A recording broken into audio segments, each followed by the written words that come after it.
We're getting older now, but we all remember the video games that mean the most to us.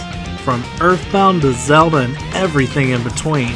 Join me, Metroids Primed, as I show you the video games that changed my life.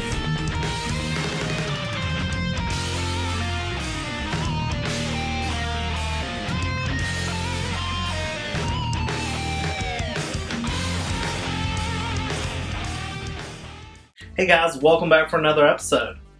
In this episode, I thought I would start a new series called My Collection So Far.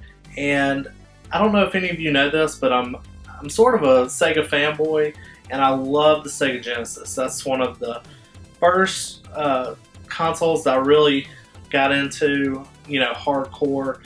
We didn't have a Super Nintendo, and I'm definitely a fan of that, but I love the Genesis, and it has so many great exclusive games.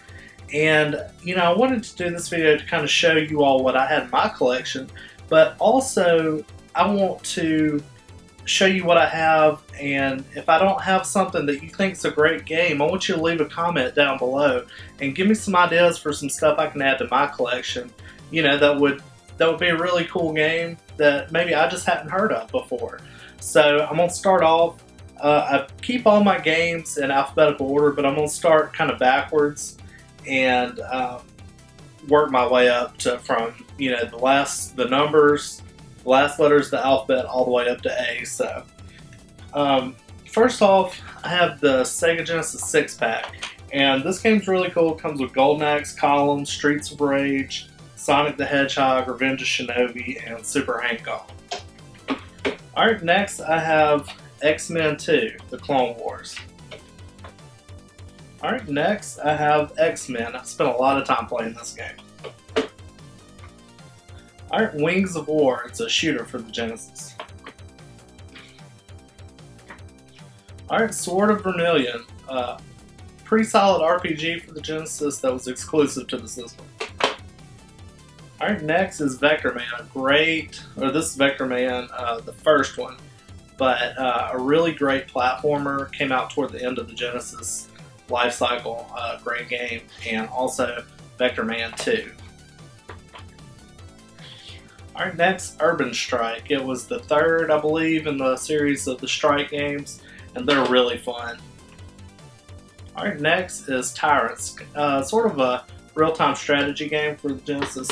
Really fun game. Alright, and this is a game that, a series that I was introduced to recently, and that's the Thunder Force series. And this is Thunder Force 3, and I also have Thunder Force 2.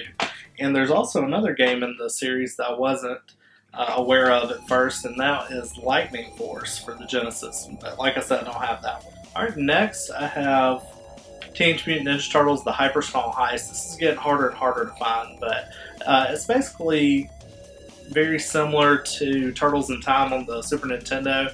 The levels are a lot longer, some different bosses that you fight in this game. Doesn't hold up to Turtles in Time, but it's a good beat 'em up. Alright, next I have Super Thunderblade. It's a helicopter shooter, really fun game. Of course, you've got to have a Street Fighter on the system, and this is just Super Street Fighter 2. Alright, next I have Subterranea. This is a recent pickup. It's a shmup for the system. And of course, the classic Strider. Every Genesis owner should have this in their collection. Streets of Rage 2. I need to get the first and the third one, but a great beat 'em up for the system. I'm a really big Star Trek fan, and this is Star Trek The Next Generation. Alright, Sonic and Knuckles, a great game for the Genesis. I have Sonic Spinball, Sonic the Hedgehog 3, Sonic the Hedgehog 2, and Sonic the Hedgehog 1. Gotta have the Sonic games for the Genesis. Alright, and I'm a big fan of the Shinobi series, and this is my favorite one on the Genesis, and this is Shinobi 3 Return of the Ninja Master. And of course there's Shadow Dancer, Revenge of Shinobi, and Shadow Dancer, The Secret of Shinobi, and Revenge of Shinobi. Those are all great games. Alright, and probably the best known RPG for the Genesis is the Shining Force series. I've got Shining Force 2 and Shining Force 1. Great RPGs. If you're a fan of RPGs and own a Genesis, definitely look for these. These are great games. Alright, and next is Shining in the Darkness. I believe this is part of the Shining Force series. This might be the first game in the series. I'm not sure. That I picked this one up a couple months ago and I haven't played it yet, but I believe it's in the Shining series. Alright, and Rocket Knight Adventure. This is a platformer for the Genesis. It's really fun. Definitely check this out. And Risky Woods. I've actually never played this. I believe it's a platformer, and it's just something that, you know, like back in the day, you look at the box art, and the box art looked really cool. I saw this at a thrift store for maybe like $3 or $4, so I was like, I'm gonna give it a try. The cover looks cool. And I'm a big fan of Risk, and I got Risk for the Genesis. Alright, the next game I've got for the Genesis is Populous, another great real-time strategy game for the Genesis. Definitely check it out. You play a god in this game, and it's really cool.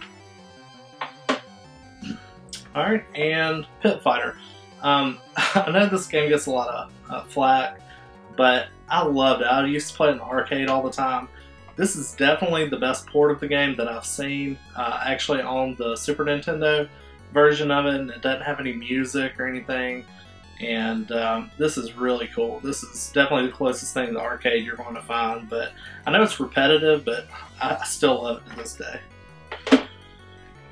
Alright, and Pirates Gold. This is one of the greatest pirate simulation game. I call it a simulation, but it's fun. There's sword fighting in it. There's battles out in the sea. I love this game. You know, of course, there's pirates on the NES and the computer, the old school computers back in the day, but this has got great graphics.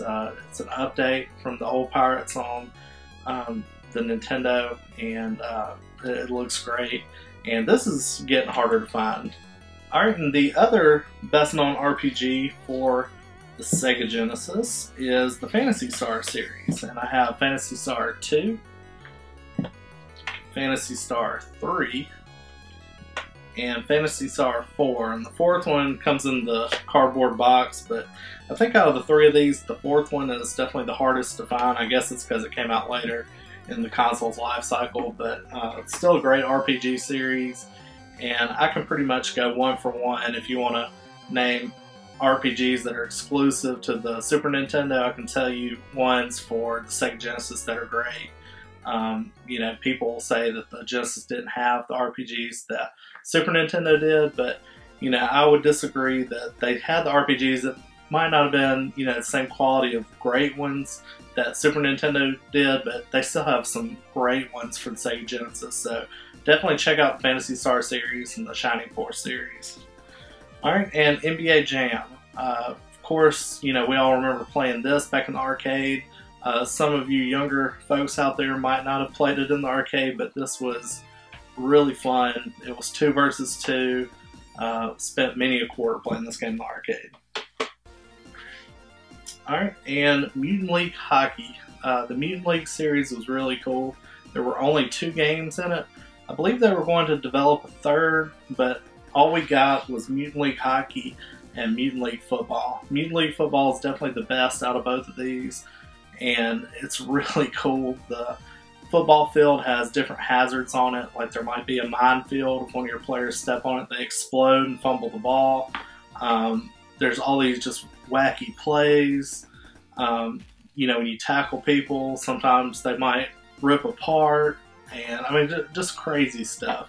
But the Mutant League series is great. Even if you don't collect sports games, definitely check these out. I think you would still love these.